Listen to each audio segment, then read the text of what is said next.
नमस्कार दोस्तों, बचपन के दिन में आप सभी का हार्दिक स्वागत है। माफ़ करना दोस्तों, थोड़ा तबीयत ख़राब होने के कारण मैं लेट वीडियो अपलोड कर पाई। चलिए आज बात हम करते हैं कि जो लिफ़ाफ़े आपको प्रोवाइड किए जाएंगे तो वो कितने प्रकार के लिफ़ाफ़े होंगे और किस लिफ़ाफ़े में आपको कौन सी सामग्री रखनी होगी। बहुत ही इम्पोर्टेंट वीडियो है, ध्यान से देखिएगा, क्योंकि मतदान जैसे ही समाप्त होता है उसके बाद आपको अपना पैकिंग लगभग 1 घंटे में पूर्ण कर लेनी होती है, इसलिए थोड़ा जल्दबाजी भी रहती है। तो ध्यान से वीडियो देखिए ताकि आपको सारी चीज़ें क्लियर हो जाएं और आप अपना काम आसानी से कर सकें। सांविधिक लिफाफा और असांविधिक लिफाफा। सांविधिक लिफाफा में वे सामग्री रखी जाएंगी जो बहुत ही ज़्यादा इंपॉर्टेंट है, या फिर ये कह सकते हैं जिनसे कोई छेड़छाड़ होने की संभावना नहीं है, यानी बिल्कुल छेड़छाड़ नहीं करनी है जिसके साथ। इम्पोर्टेंट तो ये भी हैं, महत्वपूर्ण अभिलेख तो ये भी हैं, महत्वपूर्ण दस्तावेज तो ये भी हैं, लेकिन ये उतनी ज़्यादा महत्वपूर्ण नहीं है जितने इसमें रखे जाएंगे। तो जो भी सामग्री सांविधिक लिफाफा में रखी जाएगी वो सीलबंद होगी, ये ध्यान रखना दोस्तों। सीलबंद जो होगी वो सांविधिक लिफाफा में, और असांविधिक लिफाफा में जो सामग्री रखी जाएगी उनको सील नहीं करना है। मतलब इस लिफाफे को सील करना है और इस लिफाफे को सील नहीं करना है, ये आप ध्यान रख लीजिए। सांविधिक लिफाफा में कौन कौन सी सामग्री रखी जाएगी और असांविधिक में कौन सी सामग्री रखी जाएगी, ये हम आपको अभी आगे बता देते हैं। इसके पहले आप ये समझ लीजिए कि आपको सामग्री में जो लिफाफे मिलने वाले हैं वो 4 प्रकार के होंगे। उन पर चारों पर क्रमांक लिखा होगा 1, 2, 3, 4, और उनमें अभी सांविधिक और असांविधिक लिखा नहीं होगा, वो आपको ही लिखना है, ये ध्यान रखिए। अभी मैं पिक्चर दिखा दूंगी कि आपको किस तरह के लिफाफे मिलेंगे, तो आपको ये बहुत ज़्यादा ध्यान देने की ज़रूरत है कि हम किन लिफाफों पर सांविधिक लिखें और किन पे असांविधिक लिखें। इसी के लिए मैंने ये वीडियो स्पेशली बनाया हुआ है कि आपको कोई कन्फ्यूज़न ना हो। आगे देखते हैं। ये देखिए लिखा हुआ है कि सांविधिक और असांविधिक लिफाफों को तैयार करना और सील्ड करना। इस बात पर आप गौर करिएगा। सील्ड किन को करना है? सांविधिक लिफाफों को। ये आपका पॉइंट नंबर 1 लिखा है, हल्का नीला रंग।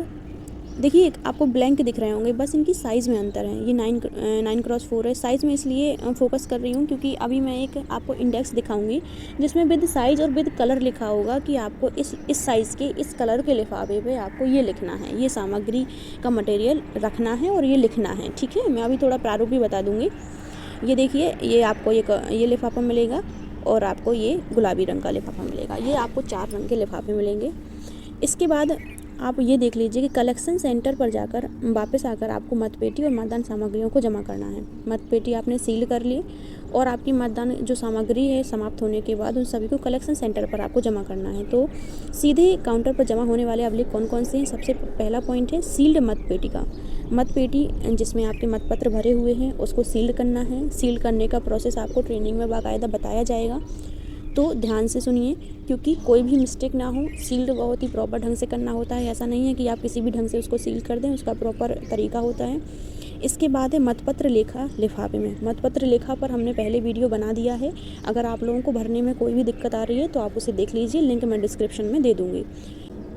मतपत्र लेखा में सिंपल विवरण होता है मतपत्रों का, कितने आपने यूज किए, कितने अनयूज्ड हैं, कितने आपके रद्द हो गए, इस तरह से आपका मतपत्र लेखा बनाया जाता है। थर्ड है पीठासीन की डायरी। इस पर भी मैंने अलग से वीडियो बनाया है कि आपको इसको कैसे भरना है, तो वो भी अगर आप देखना चाहें तो देख लीजिए। क्योंकि पीठासीन डायरी के अंत में ये अवश्य लिखना होता है कि आपका जो मतदान है वो शांतिपूर्वक संपन्न हुआ। इसको लिख के और आपको एक लिफाफे में रख के जमा करना होता है। इसके सेकंड, ये आपके सीधे काउंटर पर जमा होने वाले अभिलेख हैं। अब सेकंड नंबर ये पॉइंट है सांविधिक लिफाफा और असांविधिक लिफाफा। इन्हीं दोनों पर हम इस वीडियो में चर्चा करने वाले हैं कि ये जो लिफाफे जमा होंगे उसमें क्या रखना होगा आपका, इसके अंदर कौन सी सामग्री होगी और अन्य सामग्री।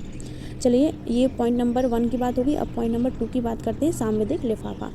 सांविधिक लिफाफा में आप देखिए 8 सामग्रियाँ सील्ड बंद लिफाफे में रखी जाएंगी, ये ध्यान रखिए। पहले पॉइंट की बात करते हैं सील बंद आवरण, जिसमें निर्वाचक नामावली की चिन्हित प्रति हो। माफ़ी चाहती हूँ, हो सकता है आपको बैकग्राउंड में थोड़ी जो वॉइस है वो डिस्टर्ब कर रही हो, और एक्चुअली मॉर्निंग का टाइम है तो यहाँ पर मुझे तो अच्छा लग रहा है, चिड़ियाँ चहचहा रही हैं, आपको डिस्टर्ब कर सकती है थोड़ा आवाज़। चलिए पॉइंट पर आते हैं। जो वोटर लिस्ट है जिसमें मतदाता आए हैं और P1 ने जिस पर रेखांकित किया था और टिक लगाया था, जैसा मैंने बताया हुआ था आपको पिक्चर में, तो उसकी चिन्हित प्रति आपको रखनी है। जो चिन्ह लगाए हुए हैं ना जिस वोटर लिस्ट पे, वो वाली प्रति आपको सीलबंद आवरण में रखनी है, यानी सांविधिक लिफाफे में। सेकंड पॉइंट है सीलबंद आवरण, जिसमें प्रयुक्त मतपत्रों के प्रतिपर्णों के साथ साथ निवेदित मतपर्णों के प्रतिपत्र रखे गए हों। देखिए जो मतपत्र हैं जो यूज हुए हैं तो वो तो उसमें होंगे, मतपेटी में डले होंगे, है ना। लेकिन जो मतपत्र यूज हुए हैं उनके प्रतिपर्ण तो बचे होंगे ना आपके पास, तो वो प्रतिपर्ण ऐसे टेंडर वोट का है जो आपने टेंडर वोट डलाया होगा, तो वो टेंडर वोट के जो मतपत्र हैं वो तो आपके रखे होंगे लिफाफे में, लेकिन जो आपका प्रतिपर्ण है वो आपके पास होगा, तो उनको सीलबंद आवरण में रखना है। इसके बाद है थर्ड पॉइंट, सीलबंद आवरण जिसमें प्रतिपर्ण सहित ऐसे मतपत्र जो पीठासीन अधिकारी के द्वारा हस्ताक्षरित हों किंतु प्रयुक्त न किए गए हों। ऐसे प्रतिपर्ण जो पीठासीन अधिकारी के द्वारा हस्ताक्षरित तो कर दिए, जैसा मैंने बताया हुआ था कि आप पहले से थोड़ा सा हस्ताक्षर कर लीजिए, लेकिन कुछ पे ही करिए, बहुत ज़्यादा संख्या में आपके पास ना बच जाएँ ऐसे मतपत्र जिन पर आपके हस्ताक्षर हों। तो जिन पर हस्ताक्षर किए हैं पर वो यूज नहीं हो पाए क्योंकि उतने % वोटिंग नहीं हो पाई, तो वो प्रयुक्त नहीं हुए, लेकिन आपने हस्ताक्षर कर दिए थे, तो उनको भी सीलबंद आवरण में रखना है। फोर्थ, सीलबंद आवरण जिसमें निवेदित मतपत्रों सहित ऐसे अन्य मतपत्र हों जो प्रयुक्त ना किए गए हों। निवेदित मतपत्रों सहित ऐसे अन्य पत्र जो प्रयुक्त ना किए गए हैं तो उनको भी सीलबंद आवरण में ही रखना है। नेक्स्ट है सीलबंद आवरण जिसमें निवेदित मतपत्र और निवेदित मतपत्रों की सूची रखी गई हो। निवेदित आप समझ रहे हैं ना, टेंडर बोर्ड की बात हो रही है, तो जो टेंडर बोर्ड है उसका जो मतपत्र है और उसके मतपत्रों की सूची, यानी उसको भी तो टिक किया गया होगा सूची में, तो वो सूची रखनी है और आपको वो मतपत्र रखना है एक अलग से लिफाफे में। नेक्स्ट है सीलबंद आवरण जिसमें मतदान प्रक्रिया के अतिक्रमण के कारण रद्द किए गए मतपत्रों। ऐसा भी हो जाता है कई बार ना कि मतपत्र आपने जारी किया, कई कारणों से रद्द हो जाता है, या तो वोटर ने उसको वापस कर दिया या फिर अनावश्यक रूप से कोई गलती हो गई उस मतपत्र में तो भी रद्द हो जाता है। तो इस तरह जो रद्द किए गए मतपत्र हैं उनको भी अलग से रखना है।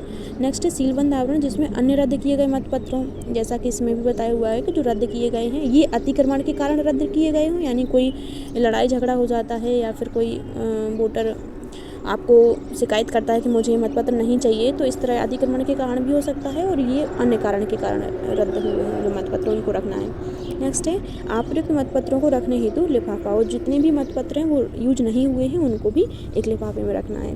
ये हुए सामुदायिक लिफाफे में रखने वाली सामग्री। अब बात करते हैं असामयिक लिफाफे में कौन कौन सी सामग्री रखी जाएगी। पहला पॉइंट है आवरण जिसमें निर्वाचक नामावली की प्रति और प्रतियां हों, यानी चिन्हित प्रति ना हो और उसके अलावा जितनी भी प्रतियां हैं वोटर लिस्ट की वो आपको असामयिक लिफाफे में रखनी है। तो आपको थोड़ा सा आइडिया लग रहा होगा कि मैं बहुत ज़्यादा इंपॉर्टेंट और लेस देन इम्पोर्टेंट की बात क्यों कर रही थी, क्योंकि जो चिन्हित प्रति है वो आप समझ ही रहे हैं कितनी ज़्यादा महत्वपूर्ण है। अब इसमें असामयिक लिफाफे में सील क्यों नहीं कर रहे हैं, क्योंकि इसमें थोड़ा सा लेस देन इम्पोर्टेंट की बात हो रही है।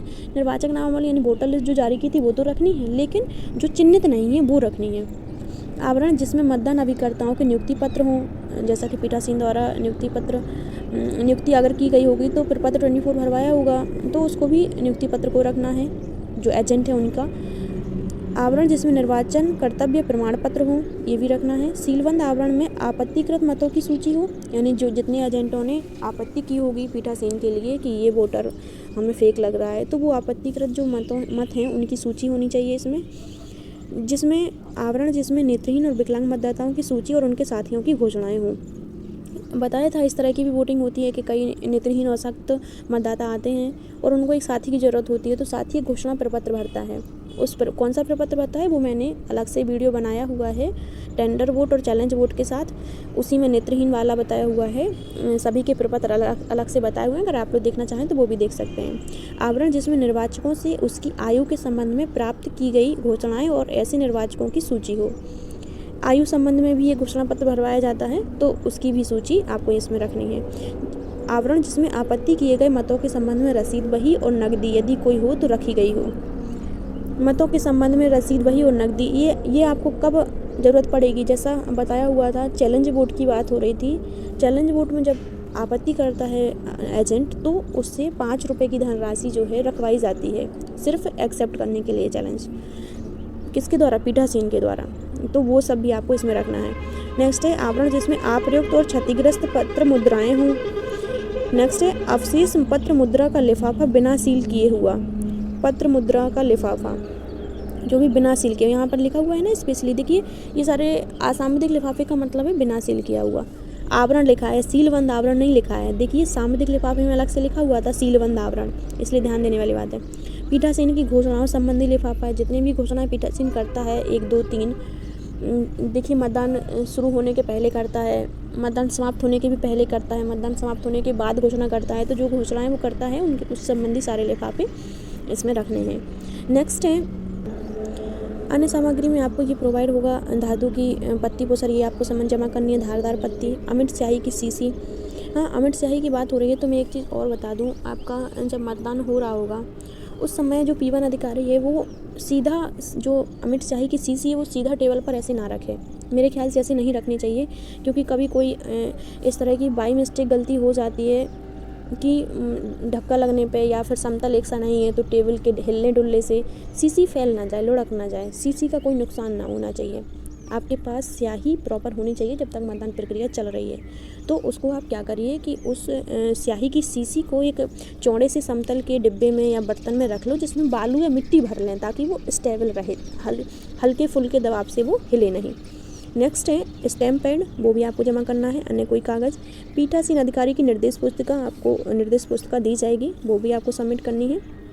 धातु की सील, सुभेदक सील, चिन्ह की मोहर जिसकी आपको मतपत्रों के लिए ज़रूरत पड़ती है। अब मतदान समाप्त हो गया तो आप उसको जमा कर दीजिए, सारी चीज़ें जमा करनी है। एरो क्रॉस, मार्ग, रबर स्टैंप और खाली मतपेटिका।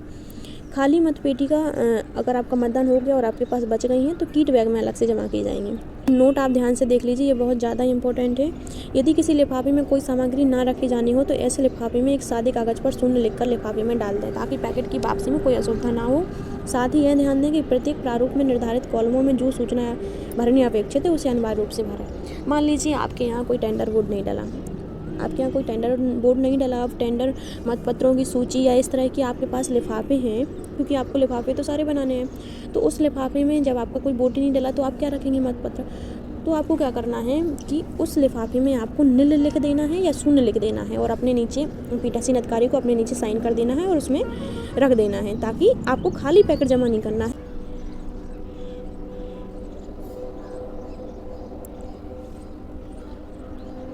कोई भी लिफाफा खाली सबमिट नहीं करना है। नेक्स्ट है विशेष ध्यान देने वाली बातें। पहला पॉइंट है प्रयुक्त मतपत्रों के प्रतिपण, यानी जो मतपत्र आपके जमा होगा इनके प्रतिपण आपके पास होंगे।